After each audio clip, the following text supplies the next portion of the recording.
council, written or verbal, will form part of the public record and be available to the public for viewing electronically or as a written record.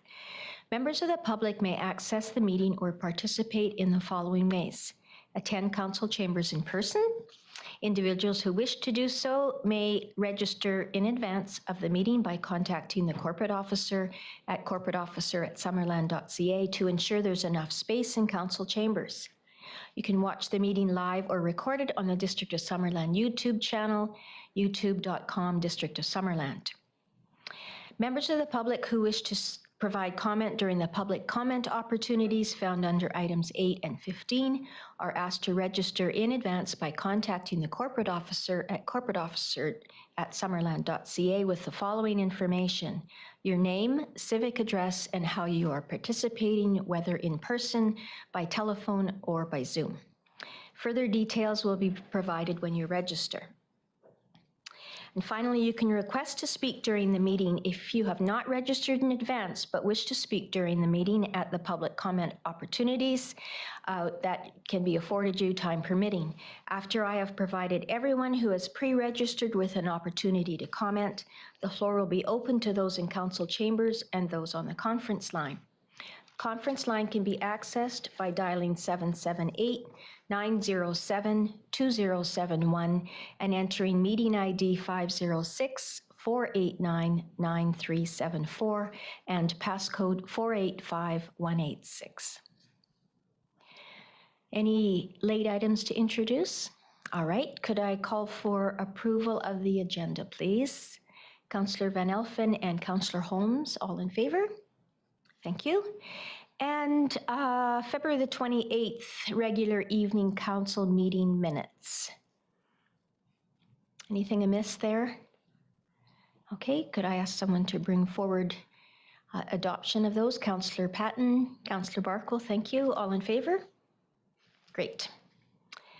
And now on to my mayor's report. I have to say it was quite a pleasure to walk into the Municipal Hall on Friday morning and see all the mask-free smiles. Everywhere you looked, smiles. Several times over the workday, I reached for my mask only to remember that I didn't have to put it on once I left my office. On March the 2nd, I volunteered at the United Way drive-through breakfast hosted by the Penticton Lakeside Resort. This, their largest annual fundraiser, is usually held in September. As always, folks were very generous, and the Southern Interior Region United Way topped $26,000, the best year on record. My best memory of the day was a group of preschool children who arrived just after the last cars. They walked into the drive-through 2 by 2 with their care providers, and after making a donation, walked to the Penticton Fire Department volunteers to receive their breakfasts. One of the adults with the group told me the program was called Kitties for Kindness. Never too early or too late to learn kindness. They were so darn cute. I've read that the same generous response was enjoyed at the Barking Parrot event on the weekend to assist the people of the Ukraine. Two of many examples of what our communities can do when we pull together, as many of us have over the last 2 years. March the 3rd, I attended a webinar hosted by the BC Municipal Climate Leadership Council and the Community Energy Association. The topic was local government and climate action, and both Environment and Climate Change Strategy Minister George Heyman and our new Minister of Municipal Affairs, Nathan Cullen, attended the meeting. We can expect details on the provincial program that will replace CARUP next month. Last council meeting, we voted to send a letter of support for a grant application by the Okanagan Lake Responsibility Planning Initiative partners to the Okanagan Basin Water Board. Unrelated to the grant application, but as part of the initiative, on March the 7th, I was interviewed by UBCO PhD candidate Maria Correa on the role our local government plays in protecting the Okanagan Lake ecosystem, what value we see in working collaboratively on this initiative, and what a healthy and restored ecosystem could look like. I forgot to mention in here that this is a silk-led initiative. These interviews, expected to be completed by late April, are the next step in developing a collaborative strategy to protect the environmental and cultural values of Okanagan Lake and its watershed. Several weeks ago, Work BC asked me to join a panel of BC women in politics to have a discussion for International Women's Day. The theme this year was #BreakTheBias. Other panelists were City of Victoria Councillor Marianne Alto, I'm not sure if anyone here knows her, Abbotsford Mission MLA Pam Alexis, and Sheila Malcolmson, who's the Provincial Minister of Mental Health and Addictions. It was an enlightening and enjoyable way to spend an hour, and while gender and other biases are real across many sectors, the panel felt that there is growing momentum to address inequities. On March the 9th, I attended a Southern Interior Local Government Association executive meeting. Other than resolution committee meetings, this is the last executive meeting before the convention being held in Salmon Arm at the end of April. Thursday morning and Friday, I attended my first Real Estate Foundation of BC board meetings.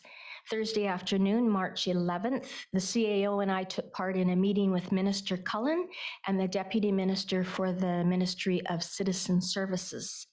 As usual, there were several topics brought forward, with the top few being attainable housing, connectivity in rural areas, flood and fire recovery, and climate mitigation and adaptation. The province's commitment to welcoming potentially tens of thousands of people fleeing Ukraine was also a topic of discussion.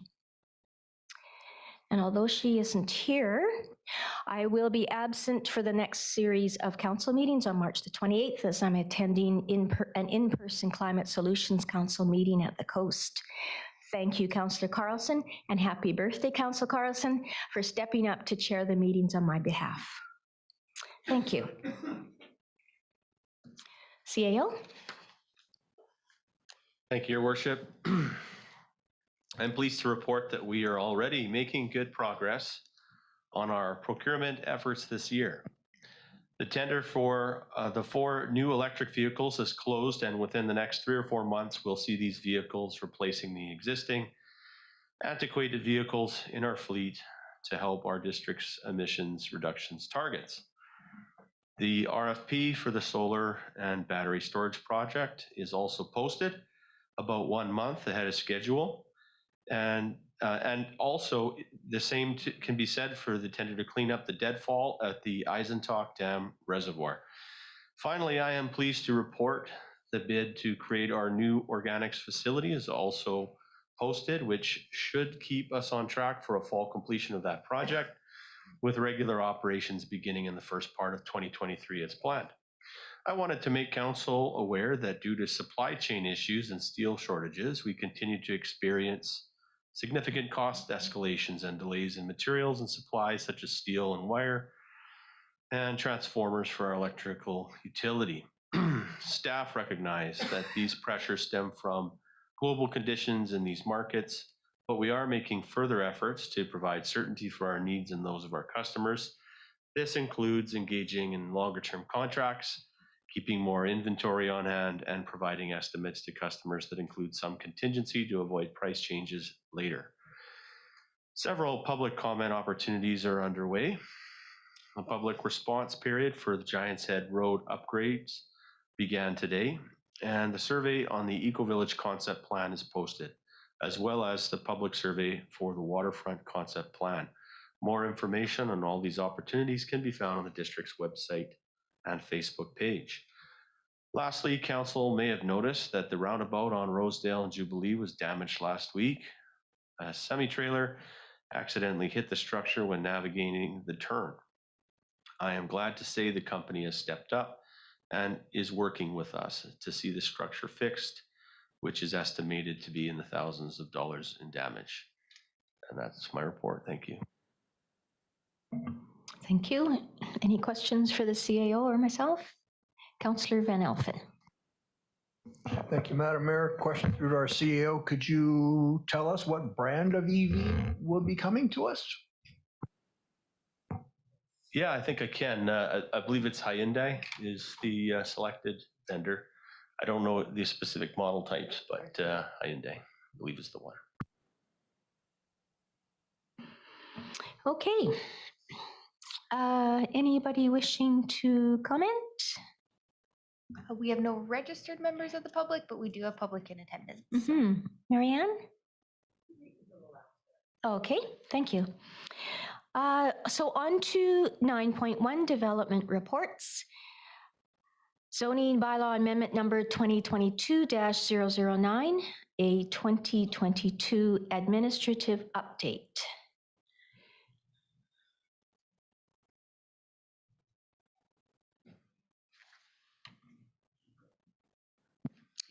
Thank you, Madam Mayor.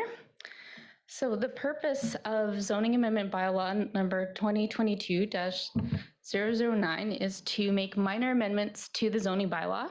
And this is meant to make the zoning bylaw better and to include strategic policy changes that council directed staff to do.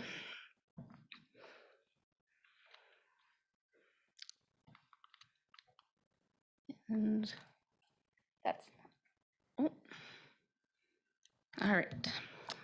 So council may recall previous discussions on the importance of annual bylaw updates to ensure good governance. So it's staff's goal each year to bring forward zoning bylaw amendments. So we're essentially doing this to improve the bylaw, to remove unnecessary barriers, and to hopefully avoid any unnecessary confusion when trying to interpret our bylaws. So this is essentially helpful to get everybody on the same page in terms of staff and council, but also in terms of residents, developers, and potential investors in our community. It also has the potential to reduce unnecessary variances, and it enables staff to provide better customer service through more clarity in the bylaw. So in terms of good governance, this is something that is an ongoing task. It takes continuous improvement of our processes.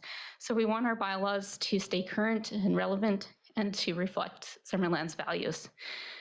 So to this end, by reviewing the zoning bylaws each year, we're slowly working towards that broader goal. I don't know if that can slide ahead. The proposed changes have many touch points in our bylaw. So it is going to impact agricultural zones, residential zones, the water zone, and as well as general regulations that are applied to all properties. As you can see in the table here, I have categorized the proposed amendments into general themes of consistency, clarification, improvements, corrections, and strategic policy. Because there are a lot of touch points in the bylaw, I'm only going to be providing a high-level overview of the more significant changes that are listed. And most significance are the strategic policy changes that on the previous slide were shown in orange. And the strategic policy changes go beyond simple corrections or codifying our current practice. These are introducing new things into the bylaw. So in terms of consistency under that theme, we are aligning the zoning bylaw with other district bylaws. So this includes the prohibition of derelict motor vehicles in all zones, which would be consistent with the good neighbor bylaw. This is a change from the current zoning that only prohibits in residential zones. And I just want to point out that this prohibition does not apply to farm vehicles and equipment that are part of farm operations. And then there's also proposed changes to retaining wall regulations to align with the building bylaw and to provide some further clarifications. You want to go to the next slide, please? So for retaining walls, this slide is just showing the existing and proposed diagrams that explain the height calculations for retaining walls. So currently there's a 1-to-1 ratio that's allowed to be considered a separate separate wall for calculating height. So you essentially can go up to, over to, up to, and that's 1-to-1. So what we're proposing is to require a 2-to-1 ratio to be considered a separate wall. So that would be up to, over 4, and then up to. A 1-to-1 ratio is still allowed if somebody wants to build the walls closer together, but that series of walls would need to meet the maximum height of the retaining walls under the bylaw, which is 2 meters. And this aligns with good engineering practice, as well as in this diagram, it is also showing that a building permit is triggered at the 1.2 meter mark. Next slide, please. Under the theme of clarification, we are changing some of the definitions under the zoning bylaw. So we're trying to make how we interpret the bylaw a bit more explicit so that everybody, again, can be on the same page and know what to expect. So the proposed changes to definitions will have an eating and drinking establishment as part of a winery and cidery. And it'll also specify that recreational vehicles are not considered dwellings. Next slide, please. Under the theme of improvement, we are making some changes to allow for some desirable scenarios to occur. So this includes allowing for private lawns to be counted as amenity space. So this is something that has come up with townhouse developments where each unit wants its own private backyard, but this isn't included in the common amenity space calculation, which can make meeting those requirements more challenging.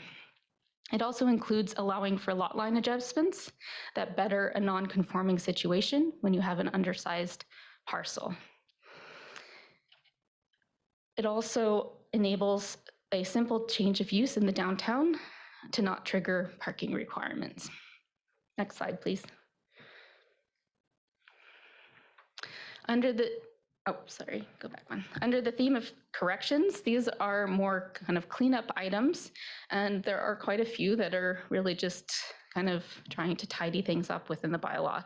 So just to point out that we are clarifying that only one principal dwelling is allowed in the agricultural zones, so the A1 and A2 zones. We're also including additional setback regulations for lake fronting lots to allow for residential zones the same relaxation to the rear yard in all zones. So that's 6 meters instead of 7.5. And then it also is requiring a 6-meter setback for both principal and accessory buildings in the rear yard. In this case, as it typically fronts the street. Next slide, please. So under the theme of strategic policy, these are the more significant changes, and these are based on either council discussion or former resolutions of council. So these are the strategic policy changes that are a response to what council wanted to see happen. So for additional dwellings for farm help, this is a minor strategic change, kind of an interim change. So we are removing the restrictive covenant requirement from the bylaw. And the other use restrictions would still apply for now. And we'll be looking at that section again as part of a separate strategic project for secondary dwellings. We are also addressing the request of council to allow kitchens in temporary farm worker accommodation and the request for WZ3 regulations.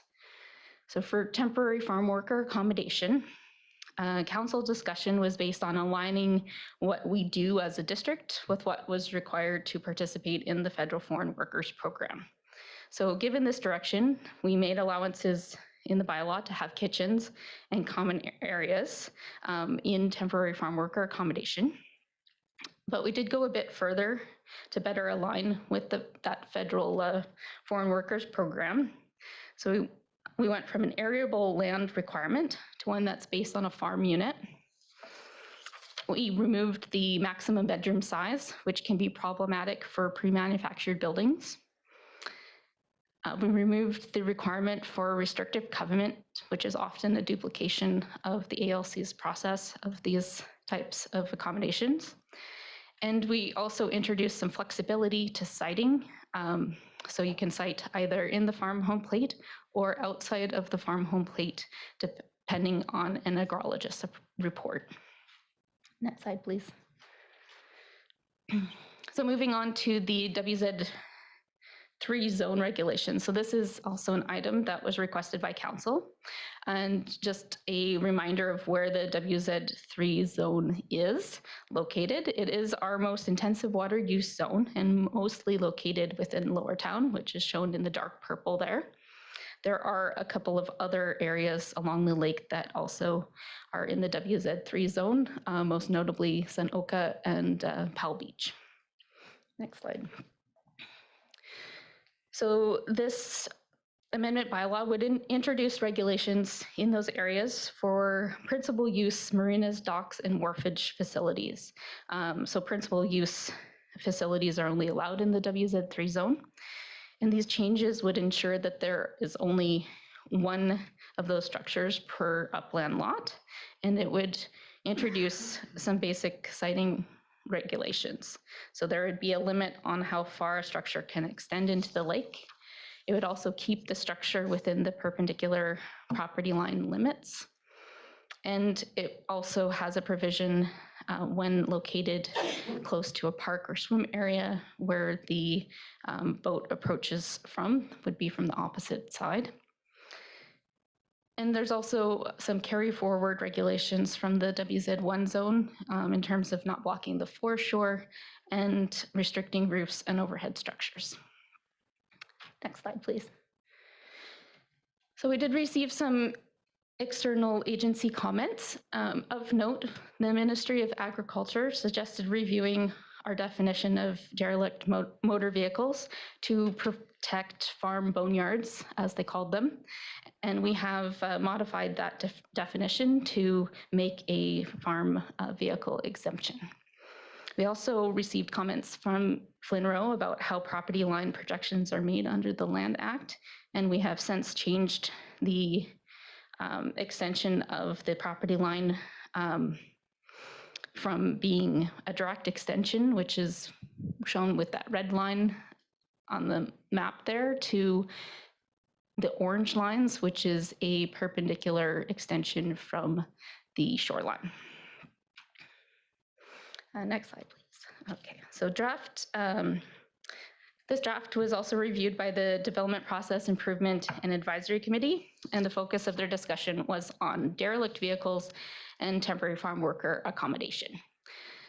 So this committee supported the bylaw with the relaxation of location of temporary farm worker accommodation to consider constructing on non-agricultural soils. So this is why that flexibility for the farm home plate was incorporated into the temporary farm worker accommodation regulations. Next slide.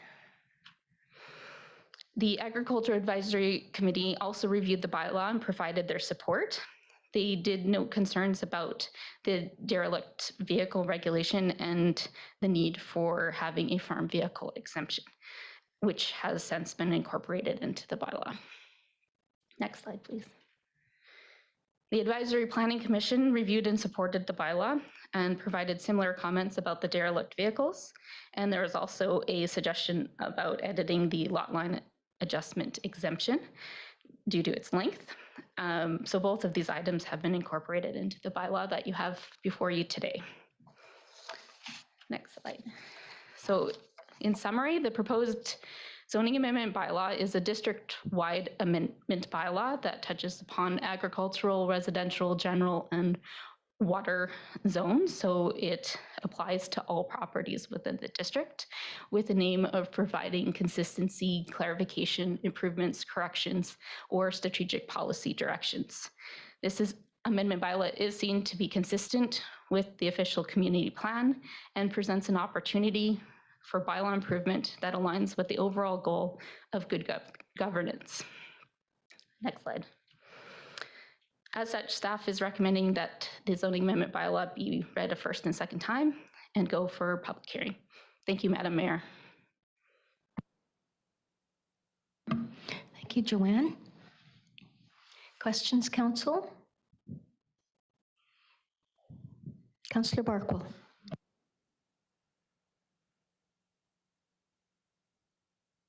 Thank you.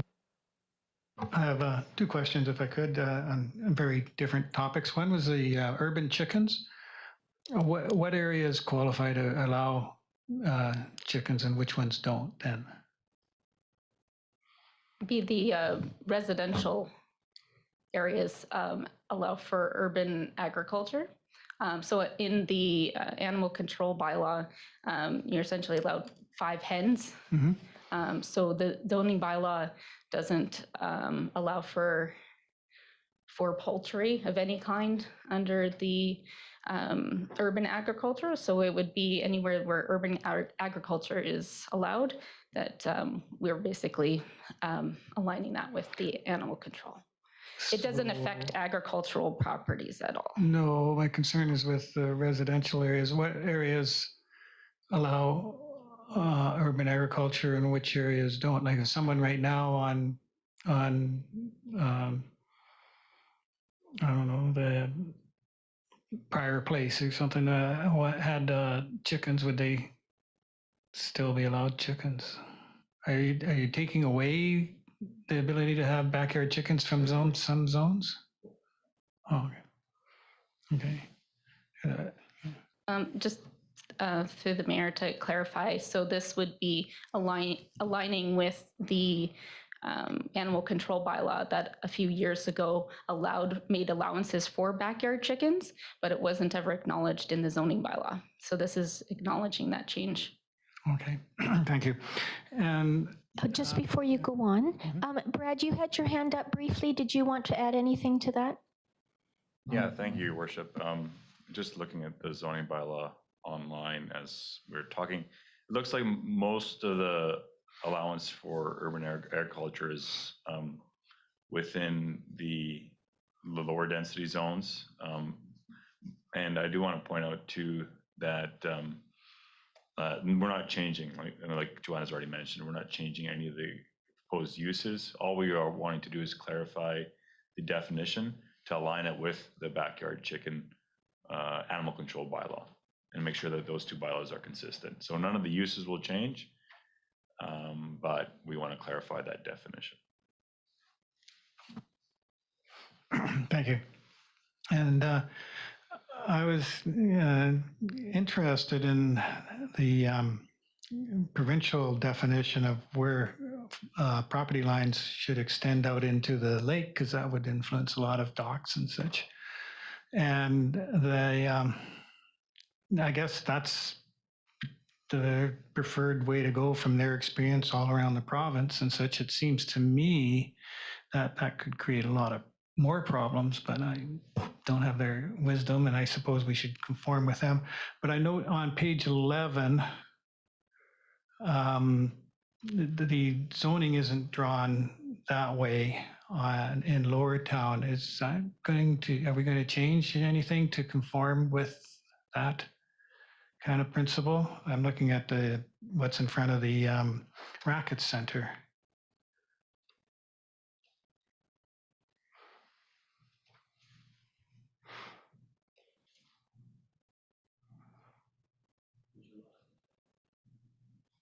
Sorry?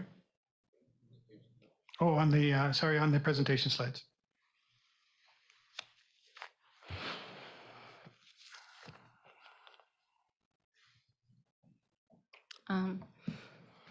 Through the mayor, that's something that would require a zoning amendment change, and that's something that we could potentially earmark. In terms of the WZ3 zones, in general, they are essentially in front of district properties and parks. So it's not, with the exception of the Oasis development and Lakeshore, there isn't a lot of development pressure that we wouldn't have control over there. Yeah. Brad? Yeah, and looking also to Councillor Barkwell's concerns, I think, they are prudent to consider that given the zoning is already in place. It's a bit unique as to how the province may interpret that shoreline, because it's bending as it's wrapping around Oasis's property onto the Lakeshore Racquet Club's property. You know, the area in front of Oasis itself, it looks like it's fairly close to the same plane as the shoreline in terms of the property line. So I would think it'd be close. But if as an example, the Lakeshore Racquet Club came forward with a marina tomorrow, they might have some issues with the current zoning and because they're more of on an angle in that location. So I think that there is some potential there for issues down the road. But again, I doubt, like Joanne said, we're going to have concerns given the upland owners of those properties. Councillor Barkwill? Well, this is two sort of related things. My understanding, there is an application now by the Oasis for a dock. And I was wondering how far that would extend, because it couldn't go too far if you follow so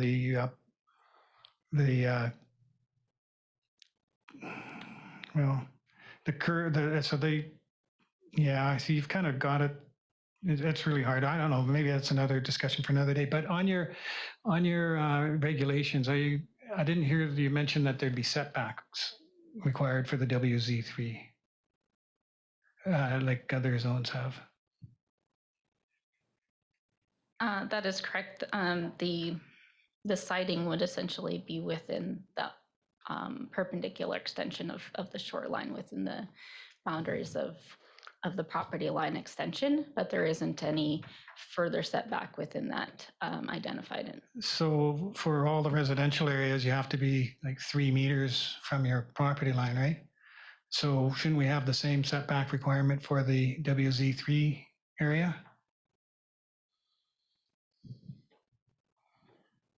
Through your worship to Councilor Barkwill, we can. I think we have to be a bit cautious with overlapping the ministry's regulations. Keep in mind that for a single-use dock for an upland residential owner, they don't have to get a provincial marina tenure approval. They go through a general permission process, and they rely on homeowners following their regulations and moving forward with the single-use dock. And our bylaw is consistent, I believe, with those regulations for those single-family dwelling areas. However, a marina would have its own setbacks, probably from the ministry, from residential areas. Whatever setback we would propose would probably not be consistent with what the ministry is requiring for a certain application. So I think that's some of our concern with putting a setback in there. Well, I don't think there's much wisdom in allowing a dock right on the property line for a commercial operation. There has to be some setback. And what that setback is, I suppose, should be in coordination with ministry regulations, but 0 is not, doesn't sit well with me. And I'd like to look into that a bit more. Thanks. Okay, Councillor Holm. Yeah, thank you. So I was going to ask about the same thing, and I'd just like to pursue that a bit further, because regarding a side setback, so conceivably you could have 2 docks just adjacent to each other on the 2 separate properties running side by side. And I'm just kind of, and that might not be a big deal. I don't know. So I'm just trying to, I guess, get my own head around what, how important a side setback is or not, if it's something that we should be concerned about, and or if that's just the way it is, for the properties to deal with. I don't know, but I would like somebody with some insight to be able to shed some light on what the implications are. Thanks.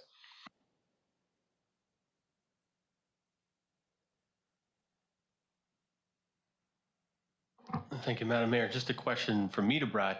Brad, my recollection is that most of the upland areas that in WZ3 zone that remain would be controlled by the district. Is that correct? Yeah, that's correct. Yeah. So we wouldn't be anticipating a bunch more sort of dock applications at this time in that zone, given we're the upland owner? That's correct. Yeah, us or the Lakeshore Racquet Club, I guess, would be the only other option.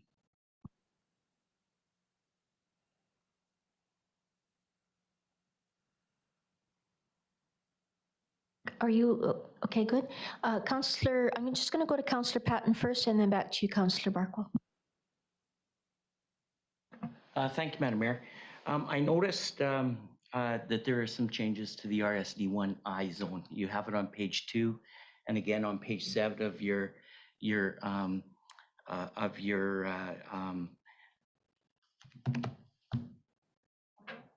yeah, sorry, mail moment.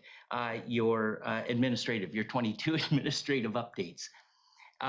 My question is, in section 10.24 that deals with the RSDI zone, when you want to go to 9 meters from 12, or if you want to subdivide and go to in the intensification zone, which allows you to do 9 meters instead of 12 meters, you still go through the same process as you would a 12-meter subdivision. My question is, and I will probably bring this forward later, why are we maintaining the $5,000 fee to do a 9-meter when there's no extra work for district staff? We want to promote infill, but yet we say, you know what, sure, you can do 9 meters, but we want $5,000 first, and then we'll let you do it.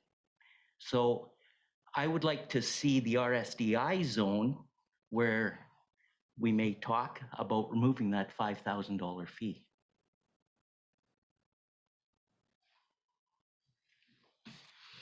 Yeah, thank you, Councillor Patton, and through your worship, thanks for pointing out that. Yeah, we didn't have that on our plate to review administratively as part of this update. That provision, it is in just the RSD1I zone. It's referred under the act. It's actually referencing section 482 of the Local Government Act. That's the density bonusing provision within the LGA that allows a municipality to collect payments from developers for community amenities to allow for a higher level of density, which those regulations would allow in 4 subdivision, 9 meters versus 12. That's increasing the amount of density out of one development area than would be allowable through the standard regulations. I didn't develop this zone. It was developed, I think, some time ago. However, you know, I could see the merit in terms of, from a planning perspective, taking those payments in for $5,000. The idea behind a density bonus provision, especially for amenities, is that developers, if they're asking the municipality to increase the density to pay and to allow for more growth, they should be able to pay for that additional benefit of that growth and pay to specific services. We define within the zoning bylaw for parks, cultural and recreational assets and necessary fire equipment to service higher elevation buildings. So we're specifying to the developer what exactly that $5,000 amount is going towards. And it could be applied to things like our rec center or other type of facilities that we have. And another thing I should mention to council as well, under the Local Government Act, the only way we can collect payments for those type of community amenities is through this type of provision. We can't do that through a DCC. So a lot of municipalities are using their zoning bylaw and through it, and not just for amenities, but also for affordable housing, encouraging more affordable housing units to allow for more density within their jurisdictions, and also allow developers to help contribute to some local assets within their jurisdictions. Now, I'm not I think that this is something we can review. I wouldn't consider it an administrative review though, and I do think that it is something we can consider in our next review project for the zoning bylaw, which is the secondary dwelling and residential review. We also want to review our urban residential zones. We've had some comments from the Development Process Improvement Advisory Committee on our duplex zoning being inefficient, not really attractive from a developer's perspective because of its large sizes as well. And we do want to encourage infill within our areas. So it'd be my recommendation that we maybe increase the scope of that urban residential secondary review as a next project following the agricultural review of secondary dwellings, and really look at this zoning for the low density infill area, because we've also got some recommendations I know they're going to be coming forward as part of our downtown plan that might require changes to this specific zone. So I suggest we park it if I was to provide a recommendation to council till that review. Thank you, Brad. I think that if we're going to go down that road, that we do a complete density bonus review of what we do then. We've sat around this table on many occasions and we've talked about density bonuses and how we could implement density bonuses. And if we're going to penalize a 9-meter lot on an infill subdivision, where it could be the point where a person would subdivide or not subdivide if they didn't have the 9 meters based on an additional $5,000, then I think that we need to really look at all our density bonusing and not just, I could see it if it was on every zone, but it's not. It's on one zone and it's on one subdivided property. Anyways, thank you, Madam Mayor. You're welcome. Councillor Barkle. Thank you, Madam Mayor. The CEO talked about the zones that are WZ3, but I think there are some others of concern. I don't know off the top of my head, but down at the sailing club could impact neighbors there if it's WZ3. And of course, in front of the Oasis, that's still WZ3, right? And we, so certainly there's at least 2 areas of concern here. And that setbacks, I think, would be reasonable for the same as in any other type of zoning that we have for structures. There's very few structures you can build along a property line of any kind.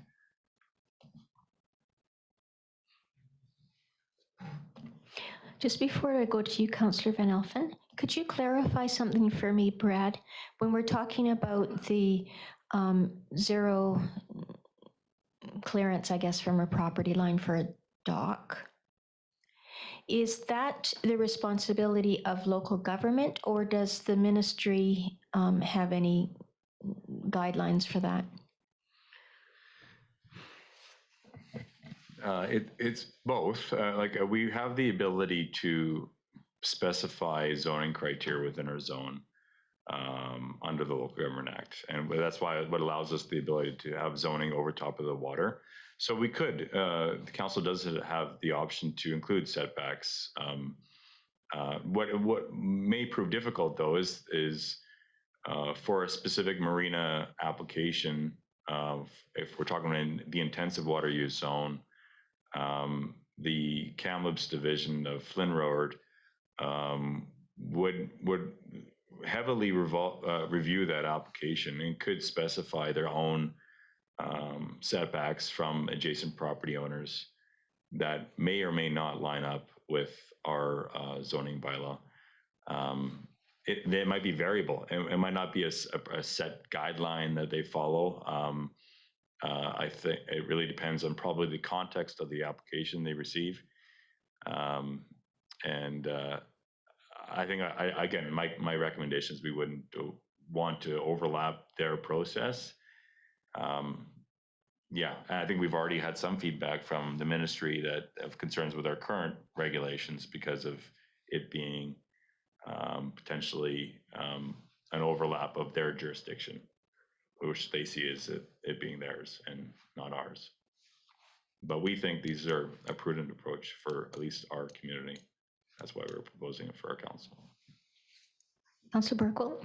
If the district had its own, let's take a number 3 meters, that's a number for residential properties, right? And I know people that had a dock destroyed by the weather and you know, it was built according to the previous 2 meters setback, and then they want to rebuild it, they have to move it over. I mean, we have our regulations that may or may not, that obviously it's at least as much, if not more, than the provincial regulations, or else the provincial regulations would say it'd be further. So we could have our own regulation for the WZ3 intensive use zone. Could be 1 meters, could be 2 meters, could be 3 meters, whatever we thought was appropriate. And if the provincial regulations were more onerous and said 4, then that would rule. And if the provincial ones would be less onerous, say 2 meters, and we had 3, then R3 would apply, correct? Because we have rights to zone over the water, yeah. So I just can't, I'm not comfortable with leaving it up to the unknown, I won't say whims, but minds in Victoria for how we zone our water use in Summerland. That leaves a big question mark for me. What are they going to say, and are we going to agree with it? We'll have to agree with it because we don't have any regulations of our own.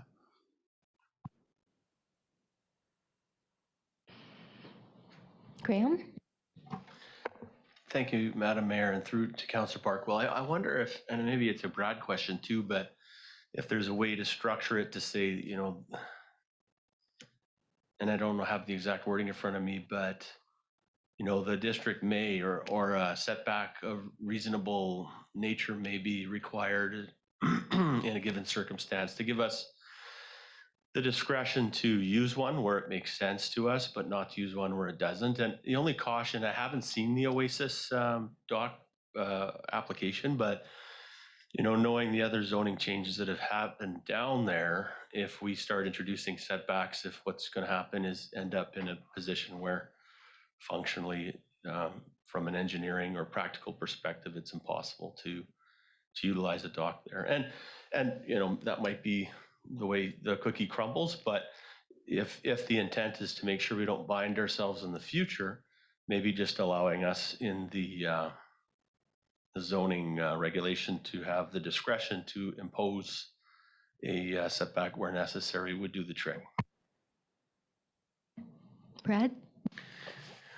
Yeah, to respond to the CEO, I wouldn't recommend that we would have a discretionary section of the zoning bylaw. I think we would need to clarify what exactly is the provision of a setback that we're including if we are going to have something different than what's proposed. Again, we do have a regulation that's being proposed that's very clear as to where that dock may not project past that projected property line is what's being proposed.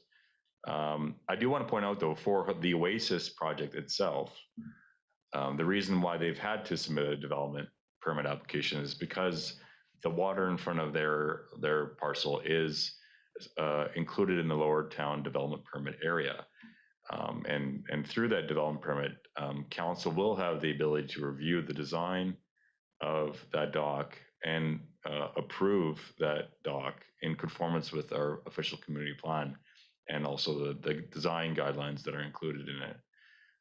We'll also ensure that that before that dock comes forward, that it does comply with these regulations, whatever the regulations are proposed by council and as part of this amendment bylaw. So there is a lot of overlap still for that marina to be constructed, including a council decision of that form and character development permit. So I just wanted to point that out to council. Okay, I'll come back to you in a moment. Councillor Van Elfen. Thank you, Madam Mayor. Just going back to what Councillor Patton was talking about, and our planner had mentioned, like, you know, I don't know if it was the correct word, but like a bonus to developers, they pay the $5,000 for the ability to have that smaller lot size. And I kind of agree with Councillor Patton to some extent, because a lot of it could be ma and pa kettle, per se, that want to stay in their home and could subdivide a piece of their property off and then gives them the ability with less work on their property. They could stay in their home and they're not being billed like $5,000. So it's not always just a developer. I think we need to keep the homeowners, in mind also. That's, like I say, it's not always going to be a developer. It could be just a homeowner wanting to downsize and stay in their dwelling. And then it creates, we hope, an affordable establishment for someone else to move into. I just wanted to say that. Thank you. Go ahead.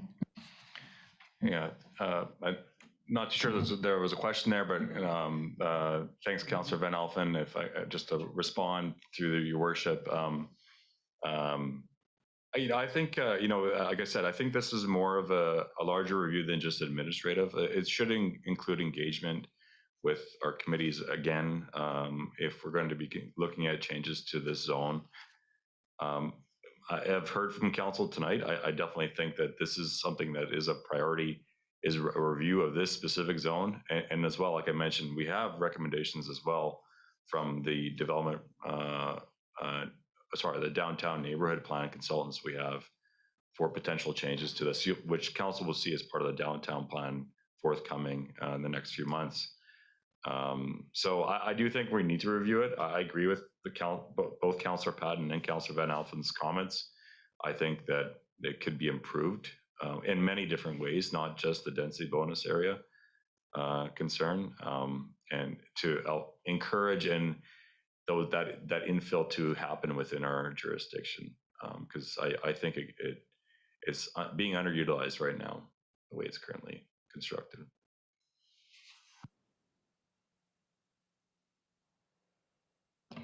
Councillor Barkwell. Thank you, Madam Mayor. Just following up on our CAO's comments, we could accomplish what he was suggesting by having a setback, and then anybody who wanted something different could come for a variance. And that, I think, would accomplish the same goal. I was just thinking about the sailing club area. I don't know if we would want to leave that area without any setbacks.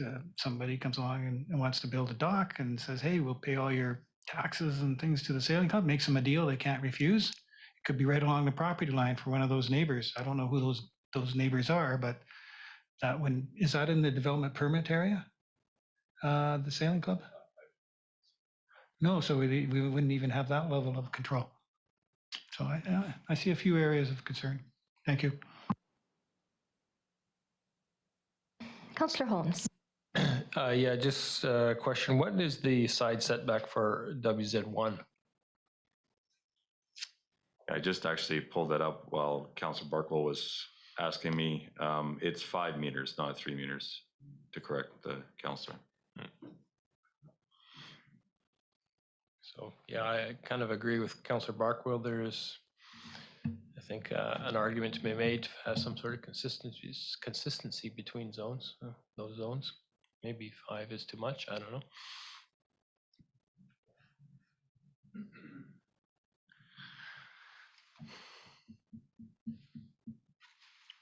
And now for something completely different. I have a question about the agricultural accommodations and the removal of the maximum bedroom size. Is it really 12 square meters?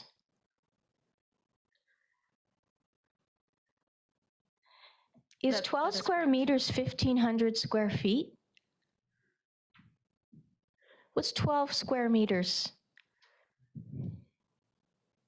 It's, I think, approximately 120 square feet. I think if you, and Brad can probably correct me. 12 square feet is 144, but 12 square meters?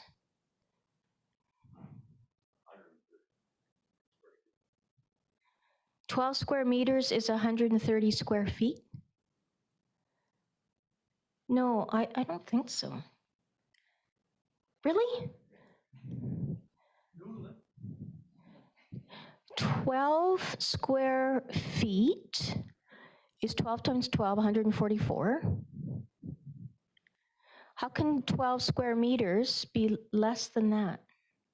I'm Madam Mayor, obviously not doing the math right. It's okay, it's after 6 PM, so I think you're thinking about a room that's 12 feet by 12 feet. As opposed, 12 square meters would be an example, like 3 meters by 4 meters. So 3 meters long, 4 meters would get you 12 square meters. Yes. Yeah. Thank you. Okay, so now it makes sense with the prefabricated home or modular home, why that might be difficult. Yeah, because I was thinking 1,500 square feet, that's bigger than the place I live in. Okay, thank you for that. Okay, are there any other questions? Then I will ask somebody to bring forward a motion. Just have to find the. Here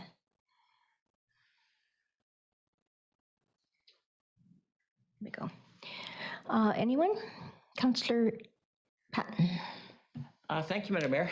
I'm just with the concerns that Councillor Barkwell has, Councillor Holmes and myself. I'm not wondering if we don't table this until next meeting so staff can have a chance to revamp and relook at some of the concerns. Okay, that's your motion then, to table this until next March the 28th? Yes, please. All right, seconder. Councillor Van Elfen. Further discussion? Graham. I was just going to also mention in different ways, maybe we pull out the one part particularly to do with the WZ3 and let the other pieces go forward. We could come back on the other element regarding setbacks. I don't think there's an immediate need for that, but the other pieces we're hoping do continue to move forward as they are administrative in nature, and some of them remedy some significant issues in the bylaw that we've discovered. Just for clarification, then the address in the RSD 1I, that is something that is not administrative in nature and that you'll be looking at. Yeah, okay. You okay with that, Councillor Patton? Absolutely. Okay, so then would this work as amended for first and second reading, Kendra? Yes?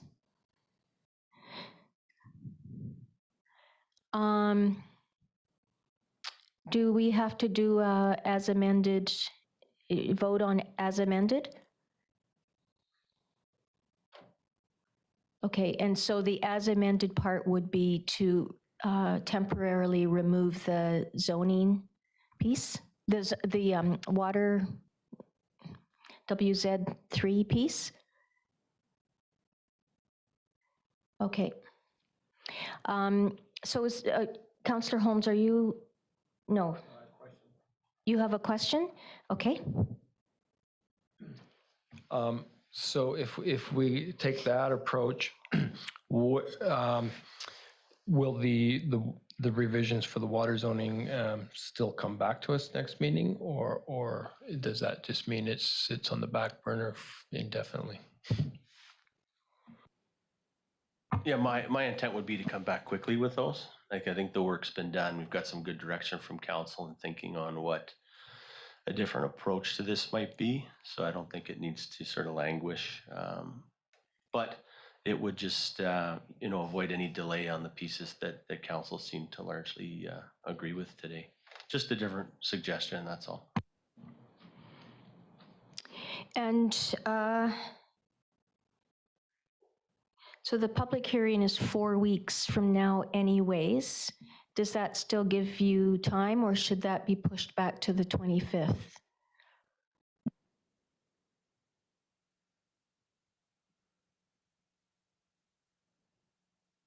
Yeah, you're right. It depends on how council wants to structure this. I think we either have a one bylaw amendment for all the other elements that we're proposing tonight, except for pulling out the WZ3, and then have a public hearing for that bylaw amendment. And then we'd have a separate bylaw amendment for the Water Zone 3 amendments, which may have more public discussion. Who knows? It might be a better way of staggering it with the public.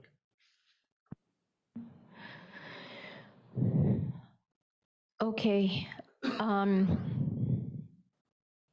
So I have another question then, referring to what Councillor Holmes just asked. Would it be better to have a,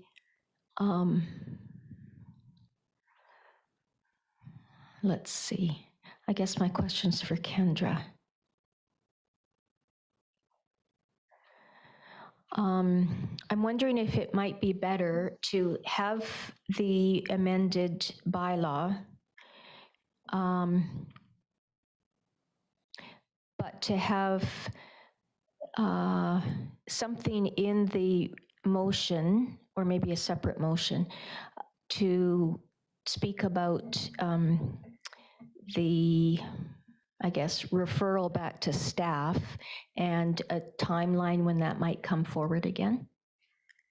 Yeah, so at this point, Tabling that Madam piece? Mayor, I would probably recommend that Councillor Patton and Holmes withdraw their motion and we restart.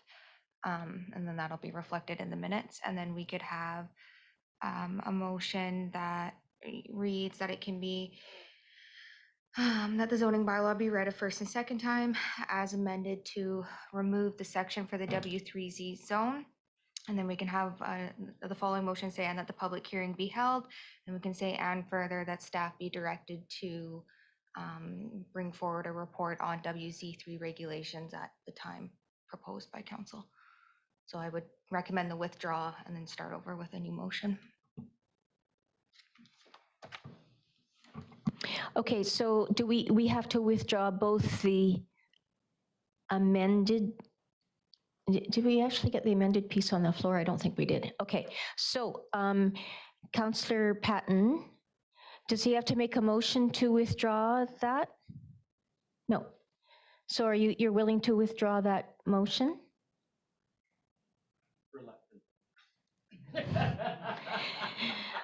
Are you willing to withdraw your second?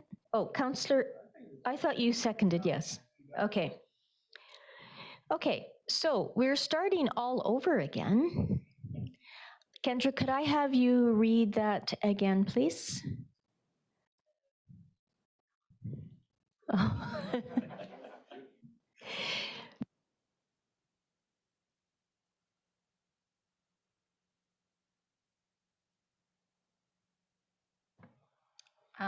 It is under section 7.5.3. So in the amendment bylaw, it is under N.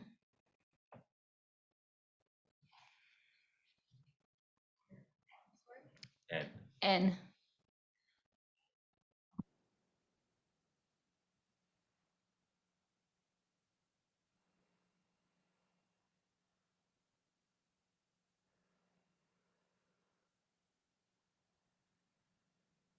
And so the motion would read that the zoning bylaw amendment number 2022-009, 2022 administrative update be read a first and second time as amended to remove section N, and that a public hearing be held on April 11th, 2022 to receive public feedback on the zoning bylaw amendment, bylaw number 2022-009, 2022 administrative update as amended. And further, that staff be directed to directed to review the WZ3 zone regulations and bring back to council on. Did you want to put a date in there, Councillor Holmes? It was your concern about, you know, it just Sure, disappearing. I'll move that, and the date would be, I don't know, I'd like to take advice from staff, what works for them. You know, as long as it's not next year sometime. Oh, thank you, Madam Mayor, through the mayor to Councillor Holmes. So I'll look to Brad in a moment for a specific time. There's no urgency for us on the WZ3 changes and in terms of immediate necessity. But if we're going to come back with a report and do this right, sort of measure twice, cut once, then I don't know, maybe a couple of months, if that's reasonable. So we'd be back to council. And I do think that Mr. Dahl makes a good point in that, you know, there could be some value in segregating the issue for its own conversation. And that's important too, if we want to have a good and meaningful conversation with the public in a future public hearing date. The reason why we bolted this on to this amendment was because it was moving through. You know, we had some council guidance previously, and so we sort of carpe diem and thought we'll add it in, but we don't want in any way to rush council's thinking or decision on this. It's not urgent to us. If we can have a couple of months, I think, Brad, that would take us to and before the end of May. That's fine, end of May. Okay. Is there a seconder for that motion? Councillor Barkwell? Okay, further discussion. Councillor Van Elfen. Question through our planner. You had mentioned that there was an application from the Oasis Development. How does that affect them at this point in time? Or does it? I don't think it does at this point in time. Joanna is also processing that application. Keep in mind that even though council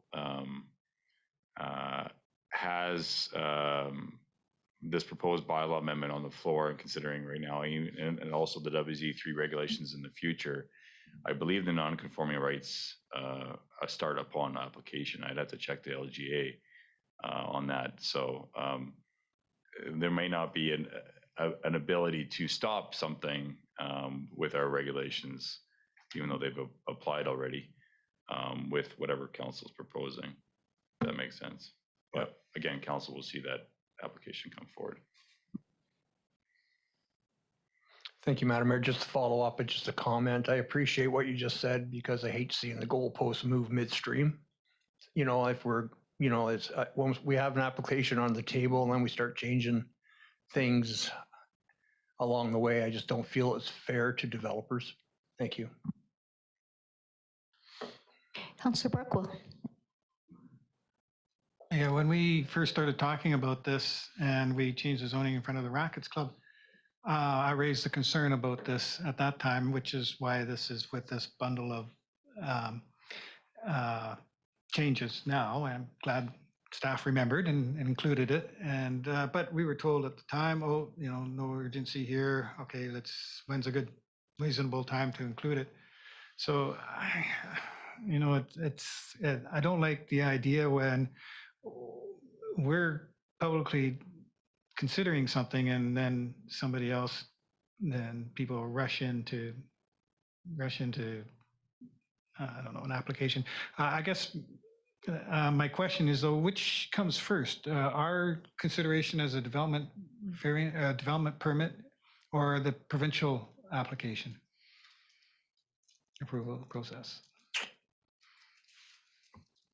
Your worship, to Councillor Barkwell, again, I think that this question did come up last time we talked about the Oasis Marina. I think the developer can decide as to which application they want to put forward first. There's nothing stopping them to submitting the Crown application now or the development permit application to us now. But I think from the developer's perspective, they want to ensure that whatever is being proposed to the ministry, they don't, again, that's a longer process than ours, up to 2 years. They don't want to change midstream with their designs based on feedback from us. So I think their intent, following the potential rezoning that we had in front of the Lakeshore Racket Club, their goal has been to move forward with the application with us first, and that's why they submitted right away following that date. Okay, any further discussion on what's in front of us on the floor? Okay, I'll call the question. All in favor? And none opposed. Great, thank you. So that's first and second reading. Okay. Thank you, Joanne. Let's see, any notices of motion? All right. On to item 13 is correspondence. A number of different pieces of correspondence. Anything that someone would like to bring forward? Councillor Holmes and then Councillor Van Elfen. Yeah, I'd like to bring forward item C, the Electoral Boundaries Commission letter, asking if we wanted to make a submission. And I guess I wanted to ask council if we do want to make a submission. From my perspective, I would like to ensure that if they do change any boundaries, that we remain in the same constituency as Penticton. We're in the same school board as Penticton. We're in the same regional district as Penticton. We have a lot of connections with Penticton. So it'd be a shame if we were split the way we are federally from Penticton. So I that'd be one thing. And then I'd further would like to suggest to the Boundary Commission that they change the name of the constituency, because 1/3 of the constituents live outside of Penticton, and it creates confusion for people, I find, in the area. When you say your MLA, it's the MLA is for Penticton is our MLA, and but we don't live in Penticton. So I would also like to recommend that the name of the constituency is changed to, I don't know, Okanagan Lake South or whatever, but just to make it a little clear that there are several other communities that are represented in that constituency. So I don't know what everybody else thinks of that, but I'd just like to put it on the table. Thanks. Thoughts, Councillor Barkwell? Thank you, Madam Mayor and Councillor Holmes. I think they're very good thoughts. I hadn't thought about the name change, although it had sort of always irritated me without being able to articulate what that irritation was. And I think, yeah, there are better names, and we do want to stay with Penticton. I presume they'll make a proposal, and then we'll get a chance to comment on any potential changes down the road. But I like your suggestions. Anyone else? Councillor Van Elfen. Thank you, Madam Mayor. Correspondence F. Oh, just one sec. Oh. I just have one other comment. I totally agree with you, Councillor Holmes, in making sure that Penticton and Summerland stay together. I have no idea about the name change. You know, it's never really bothered me. I'm not sure what it might be, if it's Peachland, Summerland, Naramata, Penticton. I'm not really sure. But if invitation to your organization. So if you would like to just quickly draft something and then pass it on to our CAO or Kendra, and then we can put together something and submit it to the Commission's website, or send them something directly with your thoughts and the reasoning, so it's nice and strong.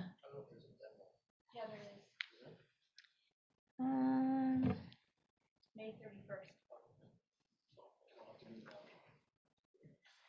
Great, thank you, Councillor Holmes. And now Councillor Van Elfen. Thank you, Madam Mayor. Correspondence F. We received a letter from Jana Austin in respect to the U13 rep hockey team that defeated Merritt to bring home the playoff banner. to Summerland.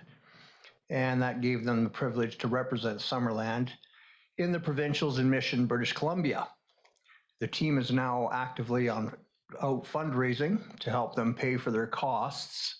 And again, it's a youth sports team, and I'd like to ask council and yourself, Madam Mayor, that we could come up with the $500 to help them to obtain their goal to send their team to Mission to represent our community.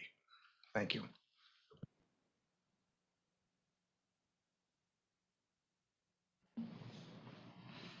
So this is a grant and aid kind of request, post grant and aid. Other things that we've entertained, most recently another one. It is a Summerland sports team that's traveling to the provincials. And in the past, we have, I think $500. I think that's in our policy. But we don't have any extra funds in that area. So do you have a proposal for where that might come from? And then I'm going to put you on the spot. Not at this time. I will be looking for some recommendations. I have some, but I don't think our CAO wants to take a pay cut. Just kidding. Just kidding.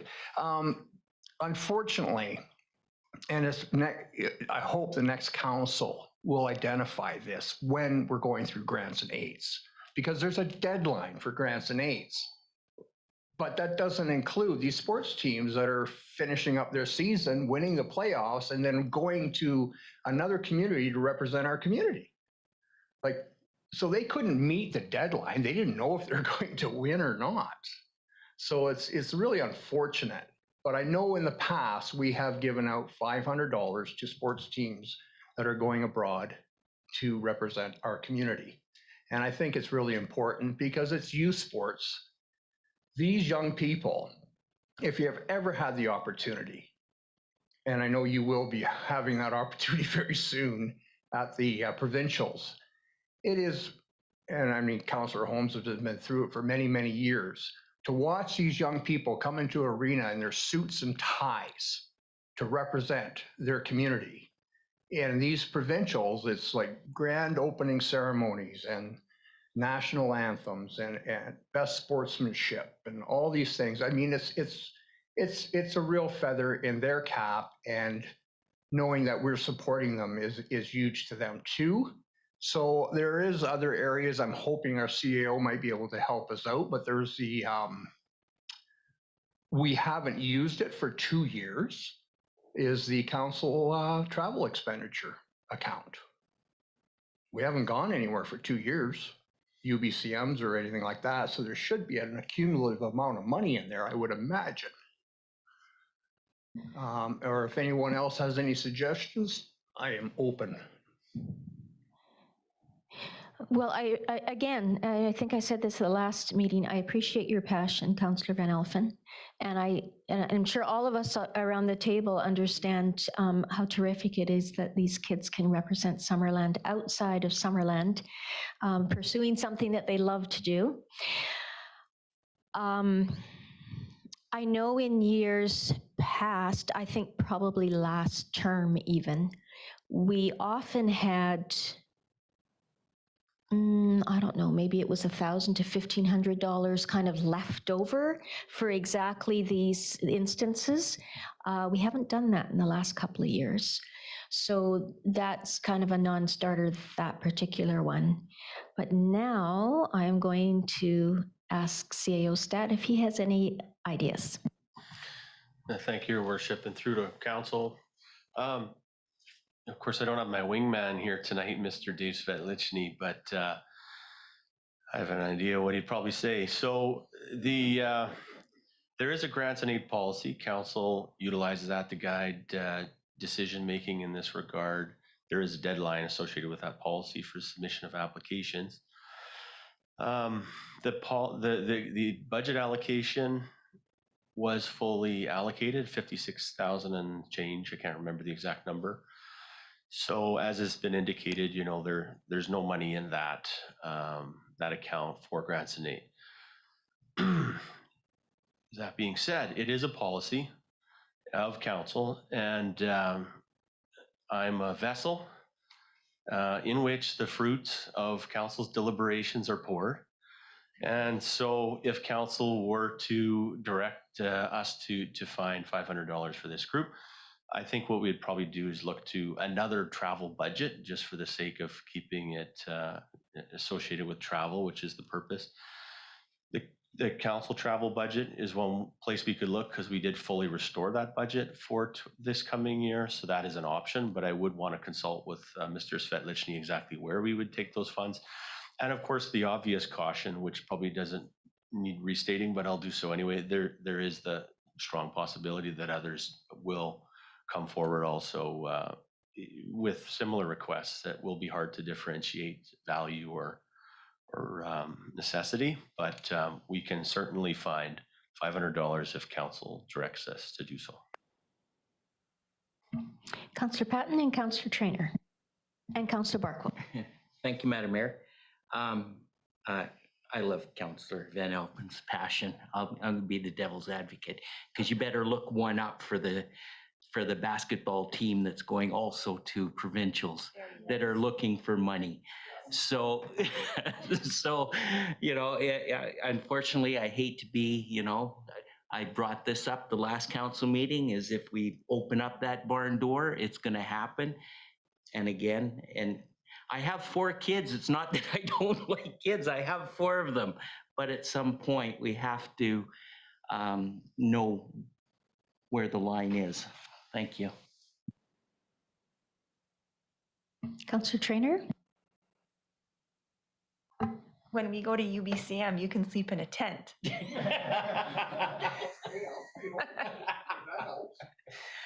I think, in previous years, I remember when, in council that we usually did keep aside some money for things like this because like Councillor Van Elpen said, these things come up and it is nice to be able to support them.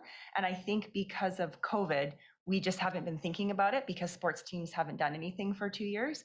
So, I understand where Councillor Patton's coming from, but I think, this year, all the teams are so excited to be out playing again. And so I'd like to support them because, it's been 2 long years. And I think next year when we, if I'm on council again, or whoever is on council, just to remember that we should budget some money so that when the teams do come to us, we have a way of helping them out. Because I think it means a lot to them. I may just simply be reiterating what Councillor Traynor has said and Councillor Van Elpen. It has come up before at this point that the teams don't know if they're going to win or not. And so they don't know about the application. And so we have to accommodate them. And all the time I've been on the council, we've never turned down a team that has been going to the provincials. Somewhere there's money to be found. Our chief financial officer collects up these budget amendments and we pass a revised budget bylaw somewhere down the road that includes, say, $500 for this and $10,000 for that. And so I'm quite sure it's possible. We've done it before. And I would add that I'm not too concerned with, I don't share Councillor Patton's concern that we might be opening the door and it'll soon be a flood. We don't have that. Well, it doesn't sound good to say that we don't have that many winning teams, but Mine sounded better. but let's just say that I'm not concerned we'll be inundated with unaffordable applications. Councillor Van Elfen and then Councillor Holmes. No, and I just want to comment on Councillor Traynor's train of thought. I appreciate what Councillor Traynor said. I wasn't thinking of it in grant and aid. It's been 2 years of COVID, and I wish I would have thought about it. And I wish we would have allocated maybe $2,000, $2,500 set aside for this situation, these situations that arise. But I think there's somewhere we could find $500. For goodness sakes, I appreciate Councillor Patton's comments also about a basketball team. But I think their first stop should be the school board. That's their first stop. It's a high school team. Summerland minor hockey is Summerland minor hockey. Like that's us. That's the district of Summerland. So of course they're going to come to us first. And they are out fundraising on their own. So my cap's off to them for that. They're not just relying just on us. They're out there scratching the pavement trying to find money also to help them out. So thank you, Madam Mayor. Did you have your hand up? Briefly, Madam Mayor, if now's the time, but maybe Councillor Holmes had his hand up. So Yes, he did. But I wasn't sure if you were, okay. I can wait, yeah. Let's go to Councillor Holmes. Thank you. Yeah, just, yeah, school sports is a different thing. And I'm not too concerned about opening the floodgates. It's just, we're just following our own policy. And so I just say, let's follow our policy. And if something else comes along that fits our policy, well, we can just keep following our policy. We're not breaking policy here. So I'd support $500 to the team. Go ahead. If it's appropriate, Madam Mayor, I'd like to put a motion on the floor. Okay. I was just going to mention, Madam Mayor, and I'm sorry I didn't mention it in my initial comments. When I saw this come through and I knew that the grant and aid balance had been allocated, I did call the member of the Legislative Assembly for this area and indicated that there was a need. He wasn't aware, and I've talked to him a couple times and I've passed along the information, and he thinks he can also help with the broader fundraising effort. I don't think it changes today's discussion at all, but I wanted to let you know that we do have good collaboration with another level of government to support this group. Right, thank you. Thanks for reminding me of that. Okay, so Councillor Van Elfen, would you like to go ahead with your motion, please? Thank you, Madam Mayor. I'd like to put a motion on the floor that we instruct our Director of Finance to come up with $500 for this U13 hockey team, and that our corporate officer contact the person that sent us the letter and indicate that the money is coming forthwith. Very instructive, Well, thank you. Seconder? Councillor Barkwell, okay. Further discussion? All in favor? None opposed, that carries unanimously. Okay. Anything else in correspondence? Councillor Trainor's RDOS report is in there.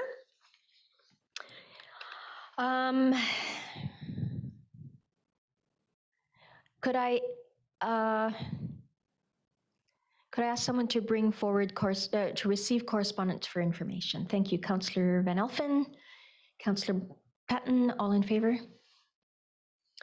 No committee or commission minutes, so on to Councillor reports. Councillor Patton. Thank you, Madam Mayor. I have nothing to report. Thank you. Councillor Holmes. Thank you. Councillor Barkwell. Good Lord, I need to get you guys to come and help me do my work. Councillor Traynor. Okay, and Councillor Van Elfen. Not much. If you didn't know, the U13 boys won their playoffs. No, I'm just kidding, Madam Mayor. I just want to wish Councillor Carlson a happy birthday today. That's all. Thank you. Thank you. Mary Ann.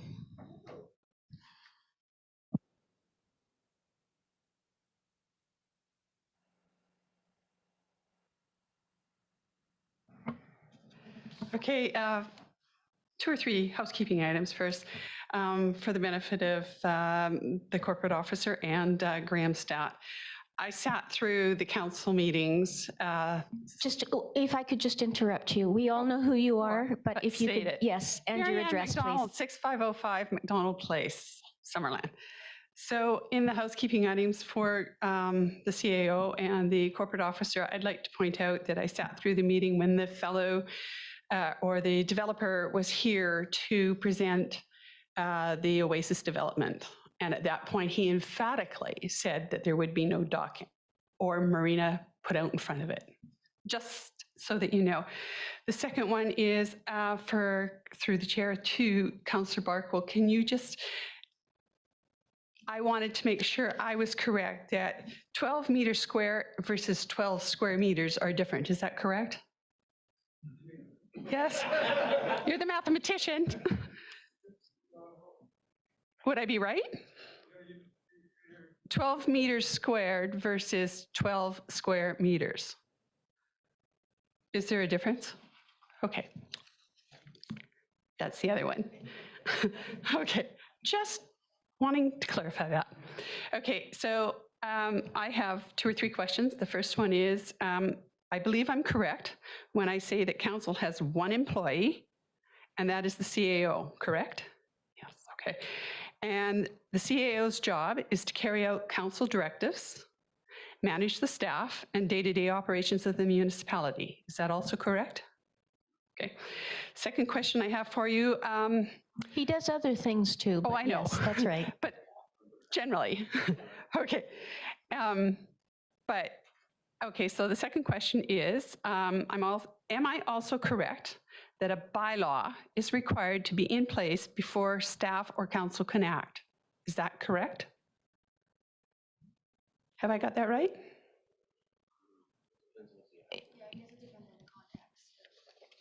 Okay.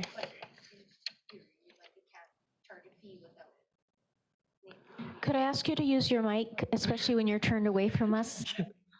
So in theory, yes, like if a regulation is not set forth in a bylaw or policy, or it's not in legislation or in another corporate document, it usually should be in place prior, but it would really depend, I guess, on the context of your question. Okay, no, that'll answer it. The third question I have for you, and I don't think there's anybody here that'll be able to answer it. The spending for the EV chargers throughout town, can anyone give me an idea of what the revenue has been for that? Go ahead, CAO. I think it's on our website even, but go ahead. I believe it is, and in fact, for your awareness and through the mayor, they believe in the next meeting or the following, we have our sustainability and energy, alternative energy coordinator coming to give a report to council on the EV chargers. So going off memory though, I think it's somewhere in the neighborhood of $3,400 in revenue from those chargers. Just for the year, or? I believe I'm going off memory, but I think it's for the 2021 year was $3,400 in revenue. So you can't take that one to the bank, but I'm pretty sure it was in that neighborhood, about $3,400. And how much was spent putting them in, roughly? I'd have to get the number on that. It was entirely grant funded. So it wasn't an expense in large part, from my understanding, to the District of Summerland, but rather it was a flow-through grant to achieve the vision of sort of a ready future for those vehicles. Okay, thank you. And I know council's asking the public to borrow $6 million and change for the upgrade to Giants Head Road. And I think you'll find that most taxpayers will be on board. I have spoken with several and they're quite delighted about it. And I know that Mr. Stat has also said that they're going through with the battery and storage program in alternative to the solar project in completion, or it was in part of it. I'm wondering if the costs, as he has mentioned, for everything that has gone up exponentially, if it continues to go up, how that will affect that particular project, number one. And number two, would there be the possibility that council revisiting that and redirecting the $1 million that's been set aside and putting it towards the Giants Head project instead? Because given the economic climate right now, we've already seen it an increase in our electrical rates this year, and I'm sure our property taxes are going to go up. And I think that council really needs to start directing their focus on the needs of the community, not necessarily the wants or what the government want. And that's all I have to say. All right. Councillor Barkle, you had your hand up? It just caught me by surprise with that question about square meters and such, but 12 square meters is 12 square meters. We can all visualize that. 12 meters squared is something different. It's almost, I'm not even going to say what 12 meters squared is, but that's doesn't really, well, that would be 12 cubic meters. So I don't know how people use it. Okay, I think that is it. Yes, it is. Adjournment. Councillor Van, oh, sorry, Graham. Thank you, Madam Mayor. I just have to make a correction to my CAO report, unfortunately, and I want to do it on the record while the cameras are rolling here. So to give you a sense of how much the geopolitical situation is changing, during this meeting, I actually got the report that now the Hyundai deal, they've had to cancel that order. And we just found out, and also we've tried a couple other dealers who have initially made commitments when we had went out and now have had to say they can no longer meet them. So I think there's significant pressure on not only on demand, but the shortages and whatnot. So we're searching for a solution, but I did want to say, unfortunately, our timeline will be challenged again now, no longer can meet the 4-month, given the cancellation that we've just received today. Well, thank you for letting us know. I have a friend that had to wait a year. Oh, no, never mind. It wasn't an electric vehicle. So pox on that. Councillor Van Elfen. No, you're right, Madam Mayor. It really doesn't matter. Gas powered or electric, the wait times are astronomical for a new vehicle because of the supply chain issues and different electronic components in the vehicles. If that's the case through our CAO, would we or could we, if they're not available, set that money aside for next year when the supply, hopefully by the time the supply chains would change and vehicles become more readily available? Is that a thought? If we can't get them, we just set the money aside and carry it forward? Thank you. Thank you. Through the mayor. We haven't given up hope yet, but if we can't find a solution in the near term, we'll have to look at that option as well as other ones. Some of the vehicles they're replacing are in dire need of replacement. And of course, you know, even any replacement to a new technology is going to definitely help on our emissions management. But we were very hopeful to see that electric vehicle. So if there's going to be a substantive change or a need to hold entirely, I'll make sure council's informed as to what that decision is. I just need to consult with our fleet management personnel before I can make any direct assessment. Okay. Adjournment. Councillor Van Elfen, Councillor Holmes, all in favor? See how quickly I did that? Okay.